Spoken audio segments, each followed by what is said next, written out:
friends and welcome to Super Taste. இன்னைக்கு நாம பொடலங்காயில 65 செய்ய போறோம். காய்கறினாலே குழந்தைகளுக்கு ரொம்ப பிடிக்காது.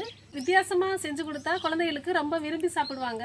அதனால தான் இன்னைக்கு நாம பொடலங்காயை வச்சு பொடலங்காய் 65 செய்யலாம். வாங்க பார்க்கலாம். பொடலங்காயை கழுவி எடுத்துக்கலாம்.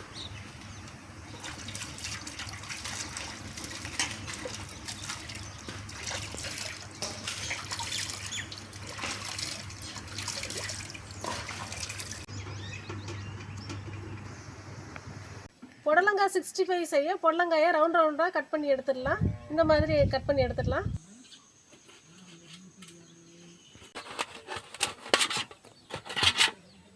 பொடலங்காயை ரவுண்டாக கட் பண்ணி எடுத்தாச்சு. இதில் உள்ள விதையெல்லாம் எடுத்துடலாம்.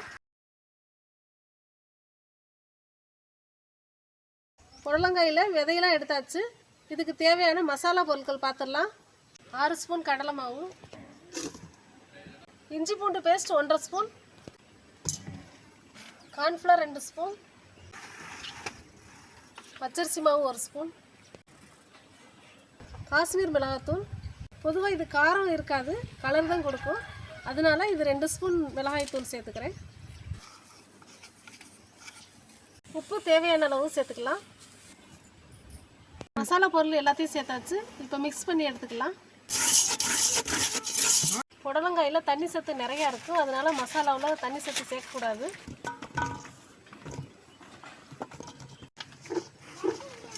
இந்த மசாலாவும் பொடலங்காயும் நல்லா மிக்ஸ் ஆகிற அளவுக்கு கலந்து விட்டுக்கலாம். இப்போ பாருங்கள், மசாலாவும் பொடலங்காயும் நல்லா மிக்ஸ் ஆகிருச்சு. ஒரு சொட்டு கூட தண்ணி இல்லை. ஒரு 10 நிமிஷம் வரைக்கும் மூடி வச்சிடலாம். இப்போ 10 நிமிஷம் ஆயிடுச்சு. நம்ம ஓப்பன் பண்ணி பார்க்கலாம். அவ்வளோவா தண்ணி இல்லை. கொஞ்சம் தண்ணி தொளிச்சு பெரட்டி எடுத்துக்கலாம். கொஞ்சமாக தண்ணி ஊற்றி பெரட்டி எடுத்துடலாம்.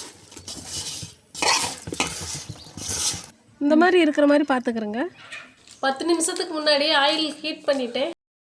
ஒன்றா போட்டு பொரிச்சு எடுத்துக்கலாம். மொத்தமாக போட்டோம்னா எல்லாம் சேர்ந்து ஒட்டிக்கிறோம். தனித்தனியாக போடும்போது நல்லா மொறுமொறுன்னு டேஸ்டியாக இருக்கும். 2 சைடும் திருப்பி போட்டு இந்த நுரையெல்லாம் அடங்கினோடனே எடுத்துடலாம்.